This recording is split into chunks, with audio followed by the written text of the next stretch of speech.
Eu trago aqui uma explicação que eu vou me esforçar para que seja a mais breve possível dessas mudanças estabelecidas pelo STF para o pagamento das emendas por tipo. Em relação às emendas PIX, a liberação só vai acontecer se houver um plano de trabalho apresentado e aprovado previamente. Essa aprovação fica com o Ministério da área em que o recurso vai ser aplicado. As emendas de bancada devem registrar agora o nome do parlamentar que sugeriu cada proposta. Hoje essas emendas elas são enviadas em nome do coletivo, da bancada estadual ou da comissão temática. As emendas que forem para a área da saúde agora também precisam obedecer a critérios do Comitê Gestor do Sistema Único de Saúde. E o crescimento dessas emendas ou o aumento desses gastos fica limitado a alguns critérios, entre eles o arcabouço fiscal. Não parece nenhum absurdo, né, Pedro? Não, Luísa, não parece. No fim das contas, o que o Supremo está fazendo, está tentando fazer, é dar algum tipo de transparência ao problema. Mas o problema maior, tem uma lógica aqui que é o seguinte: como é que o Brasil funciona? Como é que a nova República funciona? Como é que a República de 45 funciona? São esses os dois períodos democráticos do Brasil, tá? De 1945 a 1964 e depois de 1985 para cá, a nova República. E essas duas repúblicas, nós fomos, na sua maior parte, tem um períodozinho ali, 61, 62, iníciozinho de 63, que a gente foi parlamentarista, mas todo o resto do tempo nós fomos um presidencialismo, agora um presidencialismo com muitos partidos. Isso é um problema, porque no fim das contas, o que sempre acontece é o presidente da República é eleito e ele é eleito sem maioria no Congresso. Por quê? Porque tem muito partido, porque o troço é muito fragmentado. Então a gente inventou aqui como solução para o sistema brasileiro o que nós chamamos de presidencialismo de coalizão. O que é presidencialismo de coalizão? Assim como num parlamentarismo, o presidente da República tem que ir lá e fazer uma coalizão de partidos para governar junto com ele. E se ele fizer essa coalizão direito, ele vai ter o número suficiente para sempre aprovar projetos de lei, quer dizer, tem maioria simples, né? Metade mais um, e de vez em quando vai ter gente próximo o suficiente para poder aprovar com 2/3 dos votos uma emenda à Constituição. Porque essa é outra característica do Brasil, a gente precisa emendar muito a Constituição. A Constituição foi feita para ser mudada o tempo todo, isso é uma característica de como o Constituinte escolheu fazer isso. Por que ela precisa ser uma Constituição emendada o tempo todo? Porque a gente tomou a decisão de botar muita política pública na Constituição. Só que política pública depende, evidentemente, de como é que as coisas estão, como é que as coisas não estão, como é que você cura de saúde, de educação, de segurança pública e tal. Então, como a gente tem muita política pública na Constituição, a gente precisa ficar mexendo nessas coisas o tempo todo. Seria muito mais simples se fosse por lei ordinária. Bem, aí o que acontece? O que pode motivar um parlamentar, um grupo de parlamentares, um partido a apoiar um presidente? O que ajuda é uma de duas coisas. Olha, ou você, Poder Executivo, que tem toda essa estrutura, me ajuda nas minhas ideias como parlamentar, ou então você compartilha decisão política, ou seja, você distribui ministérios e os ministros têm poder de tomar decisão política, de política pública mesmo, quer dizer, ou distribui cargos, ou distribui verbas. Poxa, estava esperando você falar convicção ideológica. Mas, olha... Afinidade de ideias. Veja. Esse jogo parece cínico porque tem muito de cinismo, sim. Mas quando você fala de compartilhar cargos, compartilhar decisões políticas, você está falando de permitir que um determinado grupo político possa interferir no governo. Quando você está falando de esquerda, não adianta, Luísa. A gente não tem e jamais tivemos um Congresso Nacional de Esquerda. E da maneira como a gente elege, a gente até pode daqui a pouco entrar nisso, porque eu acho que faz parte disso essa discussão. Da maneira como a gente elege o Congresso Nacional, como a gente elege deputados, a tendência é que seja uma Câmara de Deputados conservadora sempre. Isso tem a ver com a maneira como o Brasil se organiza, isso tem a ver com o tipo de sociedade que o Brasil tem, uma sociedade que tende a ser mais conservadora, mas isso também tem a ver com o fato de que, por conta do jeito que escolhemos promover eleições para deputado federal, As cidades médias elegem muito mais parlamentares do que cidades grandes. E em qualquer lugar do mundo, cidade média é conservadora, cidade grande é progressista. Isso é uma questão de você bota muita gente junto, tem que conviver, muita gente diferente, as pessoas começam a ser mais tolerantes com gente diferente. Quando você tem cidades pequenas e médias, elas tendem a ser mais uniformes. Entendeu? E, portanto, mais conservadoras. Então, se você tem um parlamento que é formado principalmente por gente que vem de cidades médias e pequenas, você vai ter com câmaras mais conservadoras. Agora, como você tem muito mais eleitores em cidades grandes, também acontece que a gente tem de eleger presidentes que são um pouco mais progressistas. Se você para pensar nos presidentes eleitos, Jair Bolsonaro é a única exceção. Todos os restos, todos os outros, mesmo o Fernando Collor de Mello, tendiam a ser um pouco mais progressistas. Mas, no fim das contas, o que a gente está fazendo aqui é o seguinte: essa é a maneira como se organizou o Congresso. Você distribui emendas, você distribui dinheiros para que os parlamentares possam investir nas suas zonas eleitorais e, portanto, continuarem sendo reeleitos. E aí você tem o apoio deles. A gente tem dois presidentes que desmontaram esse negócio, que são a presidente Dilma Rousseff e o presidente Jair Bolsonaro. Por razões extremamente distintas, ambos decidiram quase que governar como se fosse contra o Congresso, entendeu? Eu não preciso desses caras, eu vou governar só eles porque eu sou presidente da República, eu sou todo poderoso. E a incompetência da Dilma e o autoritarismo do Bolsonaro acabaram gerando um desbalanço que exigiu do Congresso e exigiu do Judiciário que começassem a participar mais do governo. Isso quer dizer, exigiu do Judiciário que começasse a tomar mais decisões, intervindo em decisões do Planalto e decisões do Congresso.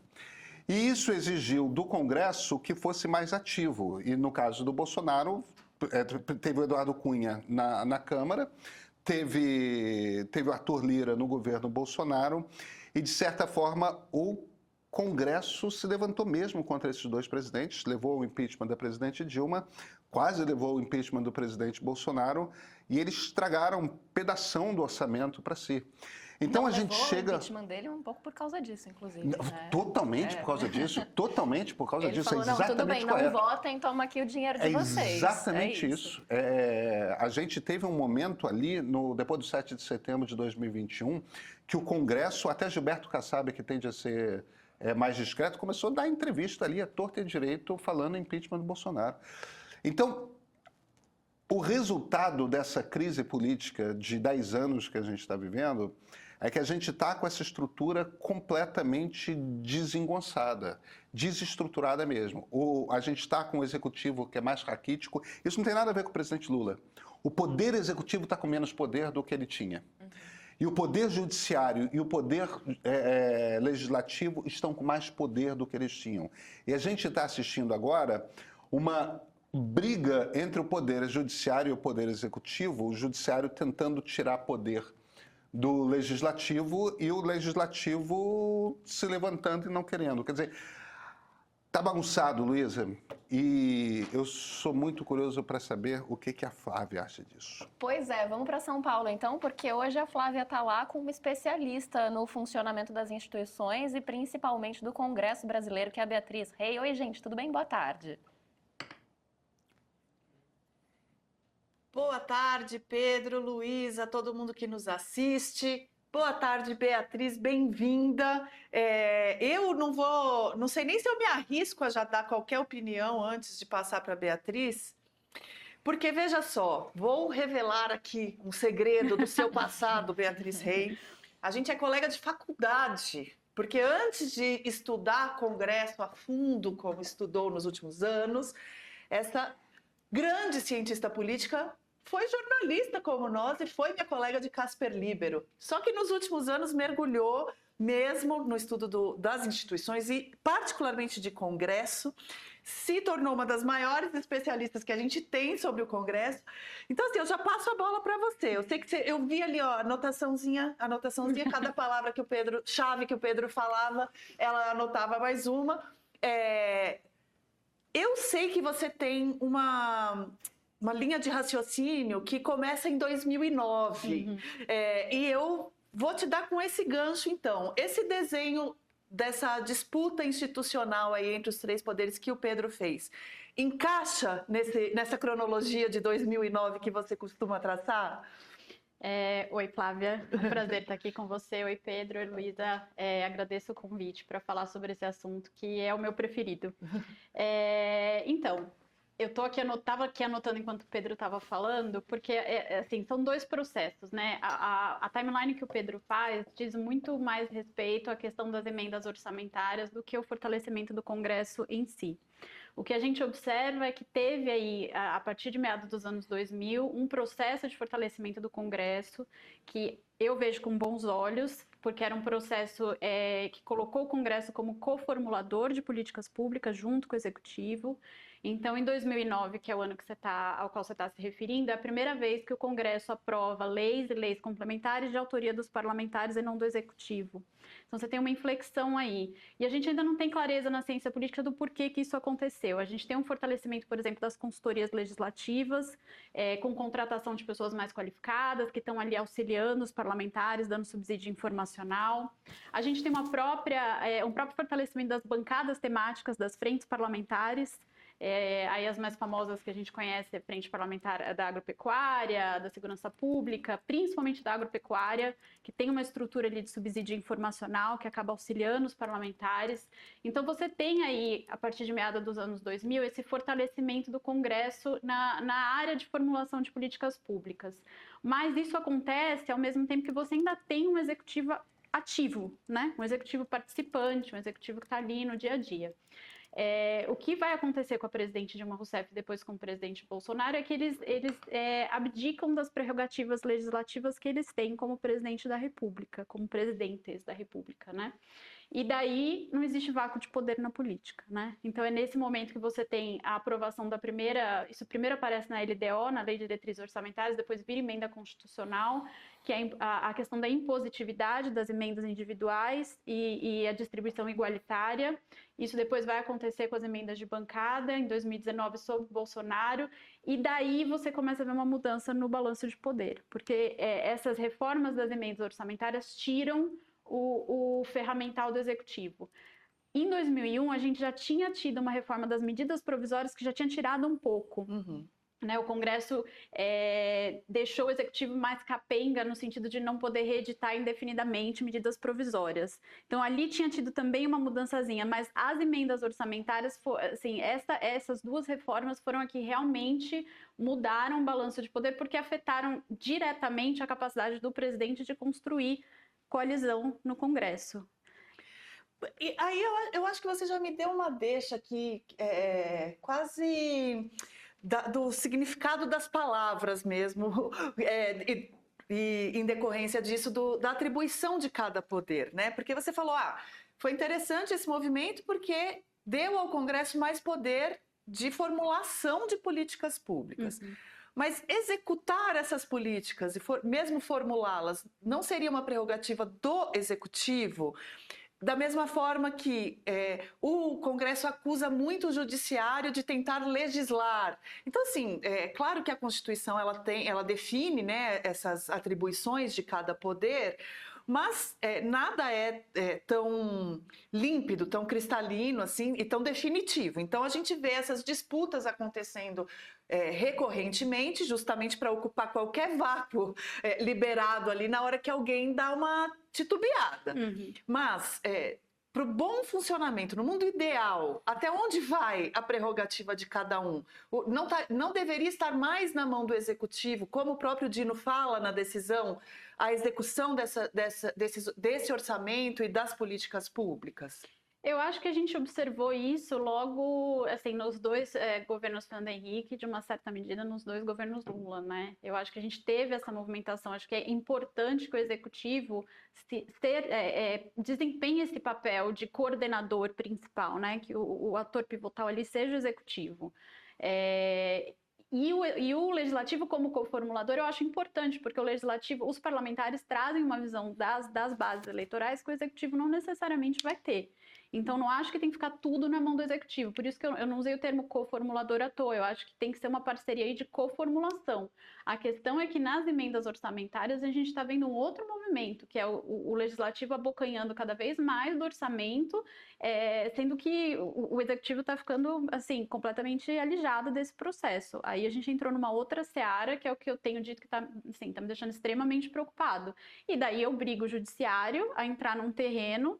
Quer dizer, o que acabou acontecendo ontem foi o judiciário regulamentou as emendas orçamentárias no lugar do Congresso. Isso era uma coisa que tinha que ter acontecido via Congresso, né? Uhum. A lei complementar que foi sancionada na semana passada tinha uma série de buracos que ontem, nas ressalvas que o Dino faz, ele preenche. Uhum. Então, a regulamentação de fato, né, não de jure, de fato acontece via STF, o que é problemático, né? É problemático. Mas se ele não faz isso, também é problemático. Exato, não, A gente fica aqui numa sinuca de bico. É a mesma discussão que eu tinha com a questão do papel do STF ou do TSE na época da eleição. Quer dizer, se você não tem uma esticada de corda ali naquele momento, a gente corre o risco de ter um problema democrático, né? Uhum. Então a gente está, assim, quando o Pedro usa o termo bagunça, uma das coisas que eu estava anotando aqui é que eu acho que eu acabo de voltar de Brasília, né? Então eu estava em Brasília, fiquei a semana em Brasília, conversando com muitos parlamentares, muitos assessores, gente do governo.